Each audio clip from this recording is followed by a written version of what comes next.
turned 78 last Tuesday. The phone did not ring, not once. I sat at the kitchen table from morning until dark, and the house stayed quiet. I told myself maybe she forgot, maybe she was busy, maybe her phone died, but I knew. My daughter did not forget. She simply stopped calling, and the truth is I taught her how. I spent 45 years at the same company, same building, same parking spot by the end. I started in the stockroom when I was 27 and retired as a regional operations manager when I was 72. 45 years. I missed a lot of things in those years. I told myself it was worth it. I told myself I was building something, security, stability, a future for my family. I believed that showing up for work was the same as showing up for them. I was wrong. My daughter's name is Rebecca. She is 51 now. She lives about 4 hours away. She has 2 kids I have seen maybe 6 times in the last 10 years. We are not fighting. There is no anger between us. That might be easier, honestly.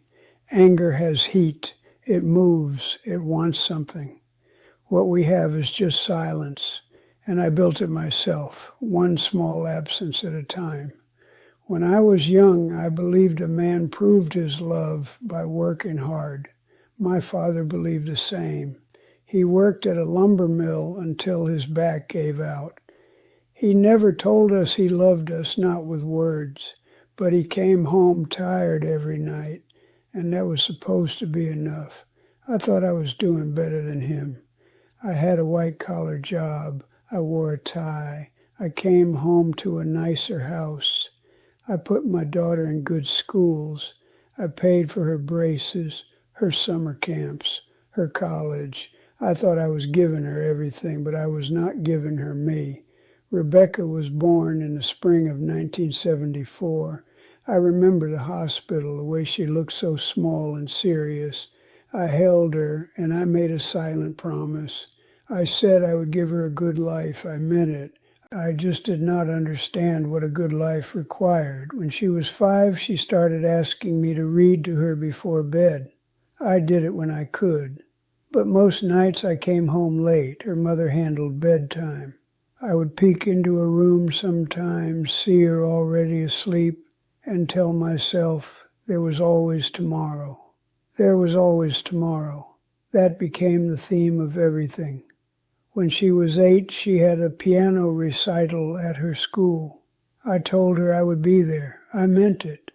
But something came up at work, a shipment problem that needed handling, and I stayed late. I came home and she was already in her pajamas. Her mother gave me a look I did not want to understand.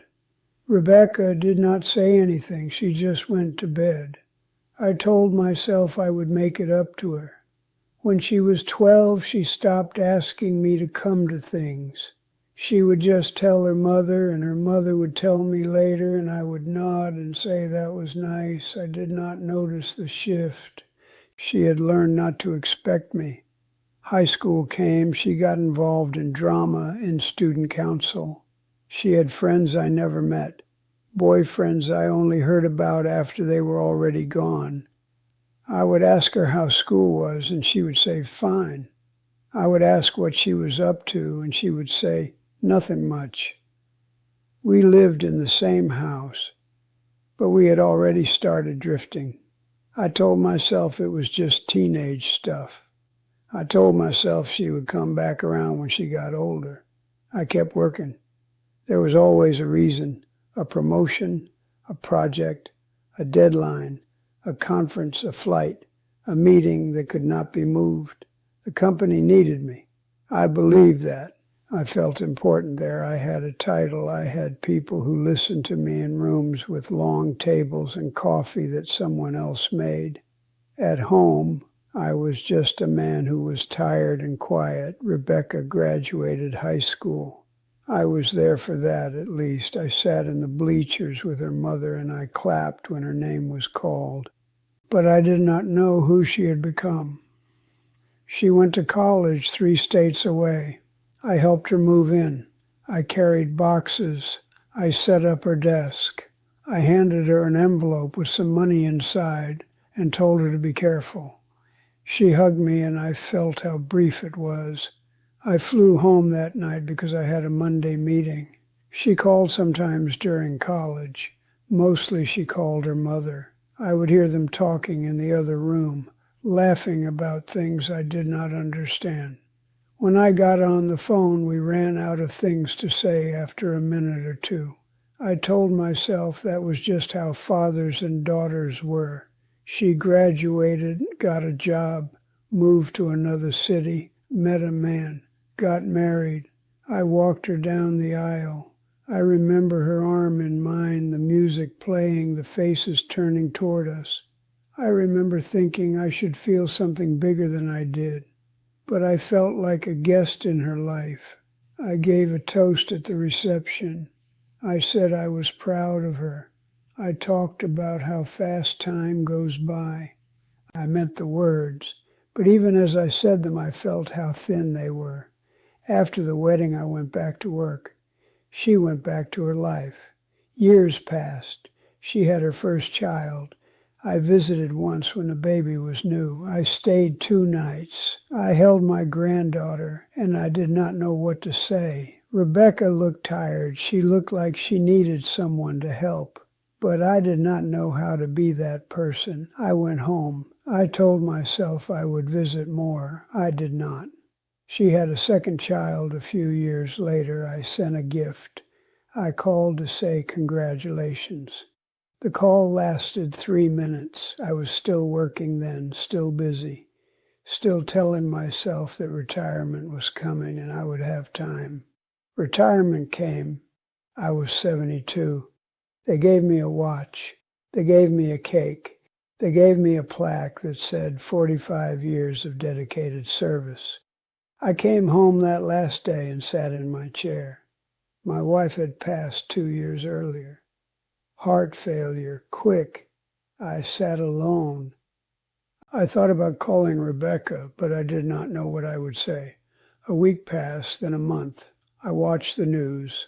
I did small things around the house. I walked to the mailbox and back. Rebecca called for my birthday that year.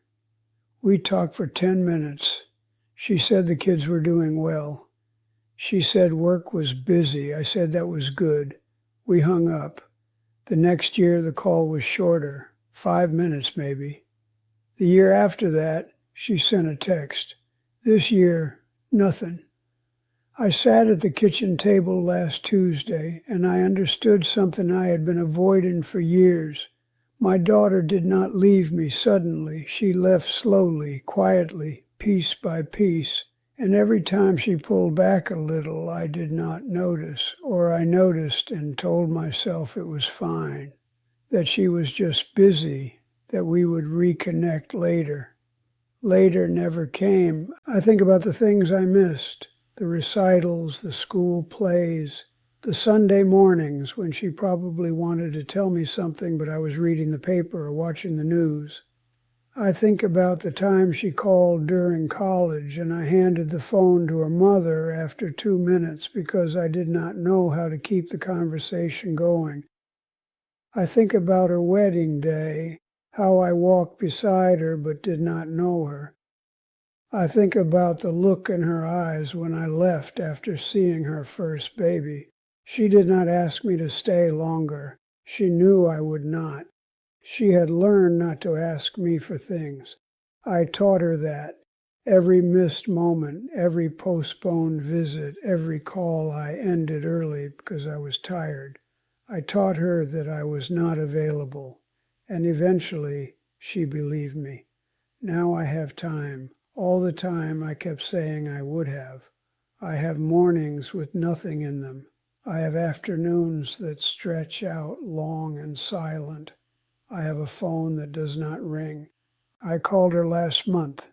She picked up after 4 rings. We talked for a few minutes. She was polite, distant. I asked about the kids. She said they were fine. I asked if maybe I could visit sometime. She said, sure, maybe, we will see. We hung up and I sat in the quiet and I felt the weight of all those years pressing down on me. She is not punishing me.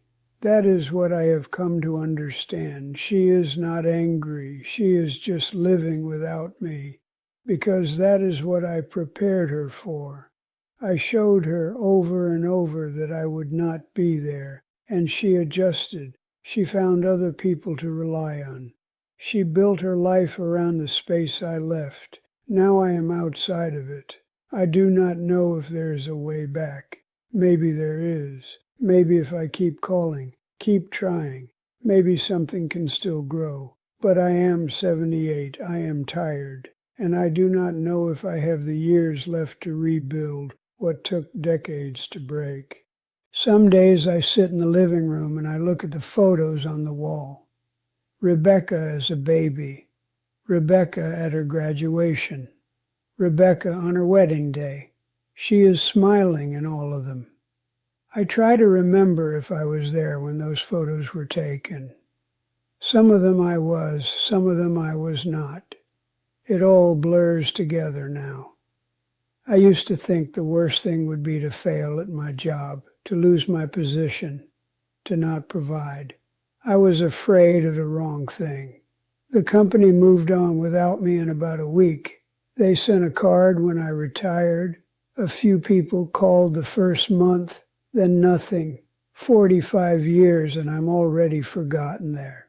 But my daughter remembers. She remembers every absence, every promise I broke, every time I said I would be there and was not.